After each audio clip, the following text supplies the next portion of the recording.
And these are the people who claim to be the saviors of the economy, the people who have created every important crisis in the past 100 years, the Federal Reserve. So it's illegal, it's unconstitutional, and it's a failure. And I think the failure is what everybody can see right now.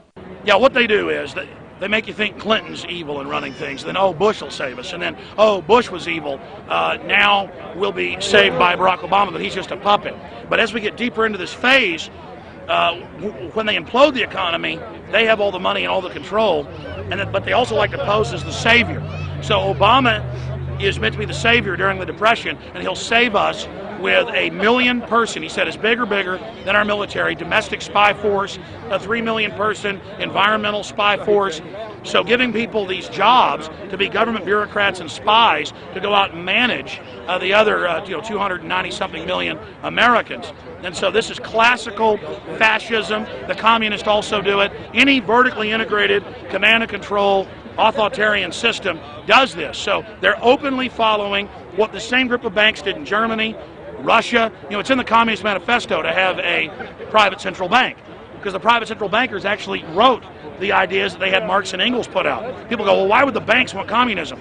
It doesn't exist. They rape us, they consolidate us, they put us into work brigades, they make us slaves, and they say it's a people's paradise. Look at it, boy, you're really doing good. And then they transfer all the wealth of the nation offshore. The globalists are outside all the nations. That gives them safety, and they play countries off against each other. And so that's what we're facing and dealing with. And so they're bringing in classical, hardcore tyranny in the U.S., but we have the internet. We've grown our numbers. The alternative media's exploded. That's what they're trying to move in, to shut down and regulate and tax the web, but it's too late for them. They're playing in the 19th century, 20th century rules. It's 21st century, the century of resistance. Everything depends on exposing these people. Everything depends on showing the people that this is the New World Order, this is the criminals. People think that the Federal Reserve is already part of the government. They're not. It's controlled by cliques of unelected, unaccountable bankers meeting in secret. Most of these people have never even been through the formality of a Senate hearing or a Senate confirmation. They claim that they're part of the U.S. government. They masquerade as if they were part of the U.S. government. But in reality, this is a purely private operation. Jackals, hyenas, raptors, all of them loyal, not to the American people, but to the Wall Street banks, which is where most of them come from.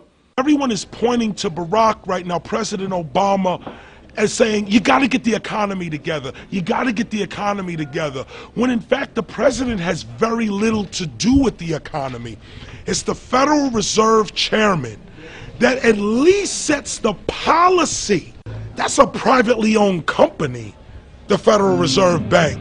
They set the agenda. These guys are masquerading as a federal institution. They are a private banking consortium, and this is their front, their holding company. The Federal Reserve is not federal. It's a front for a private banking cartel. That's on record in congressional testimony, and they're the ones orchestrating the economic collapse we're seeing right now, so that's why we're here. While at the End the Fed rally outside the Federal Reserve Bank in Dallas, Texas, we spoke with Ron Paul's brother, Wayne Paul. 1913, the Federal Reserve Act was passed, floor of the House, where 3 members of Congress were on the floor. At that time, they only needed a majority of votes to pass it. So in 1913, the Federal Reserve Act was passed.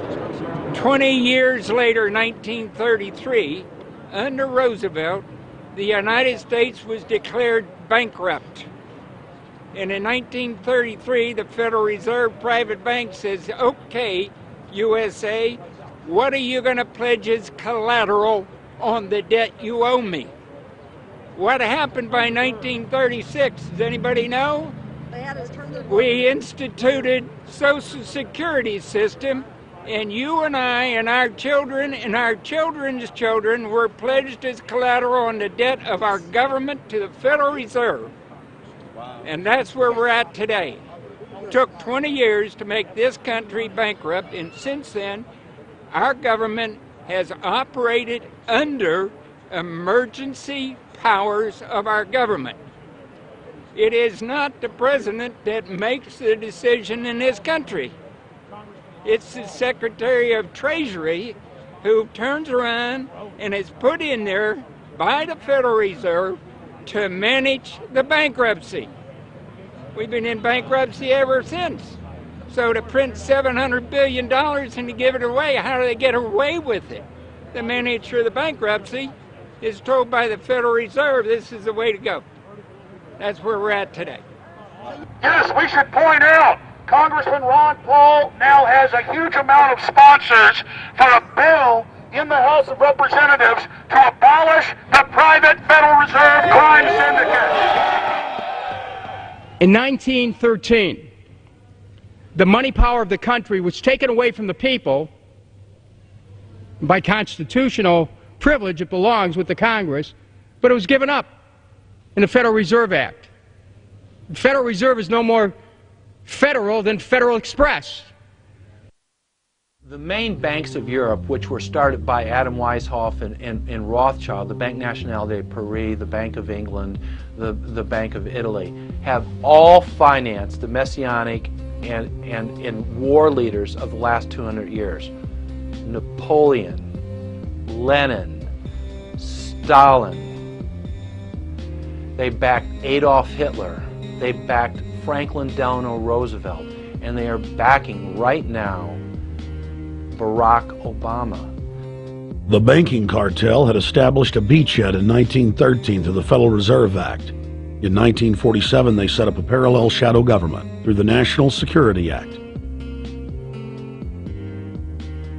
From 47 on, the national security state began the long process of absorbing federal and state bureaucracies, while at the same time undermining the constitutional power of Congress. These are the guys that funded Lenin and Stalin and Hitler and Mao. These are the guys, it's all on record, that bankroll this stuff. They are hardcore vicious, and they must be resisted.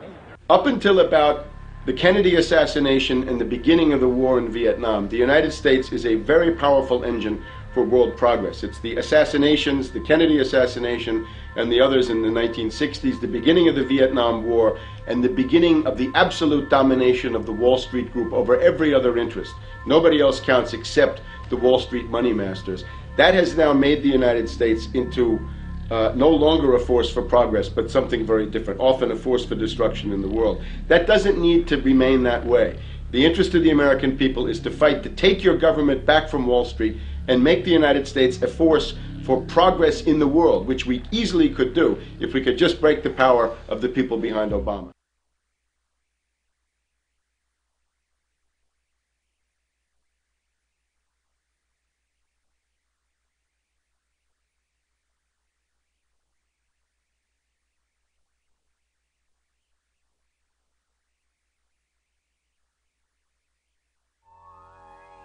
I believe that banking institutions are more dangerous to our liberties than standing armies.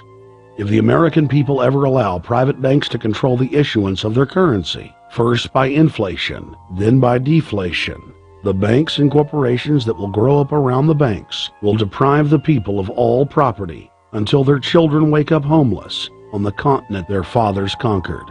The issuing power should be taken from the banks and restored to the people, to whom it properly belongs. Thomas Jefferson, 3rd President of the United States.